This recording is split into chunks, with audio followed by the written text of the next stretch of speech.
ఈశాన్య భాగంలో స్వయంభూకాలు స్వామి ప్రతిరోజు కూడా కార్తీక మాసం ప్రారంభం నుండి ఉదయం 5 గంటల నుంచి 6 గంటల వరకు స్వామికి అభిషేకంతో ప్రారంభమై ఉదయం 5:30 ఆకాశ దీపోత్సవ కార్యక్రమము, అలాగే సాయంకాలం 6:30 ఆకాశ దీపోత్సవ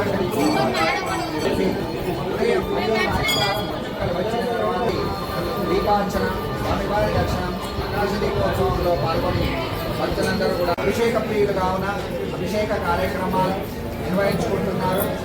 అలాగే ఉదయం 9 గంటలకు స్వామివారికి మంగళహారతి మధ్యాహ్నం 12:30 మహానదాచి 8 గంటల నుంచి 10 గంటల వరకు కూడా భజన కార్యక్రమాలు నిర్వహిస్తున్నాం. రాత్రి 10 గంటలకు స్వామివారికి మంగళహారతి మంత్రపుష్పంతో ఆలయం చేయడం జరుగుతుంది. ఈ విధంగా ఈ నెల రోజంతా కూడా పౌర్ణమికి ముందు వచ్చేటువంటి చతుర్దశి రోజు కాలాతోరణ కార్యక్రమము, పౌర్ణమి రోజు లక్ష దీపోత్సవ స్వామివారి కొరకు పాల్గొని రావాల్సిందిగా తెలియజేస్తున్నాము.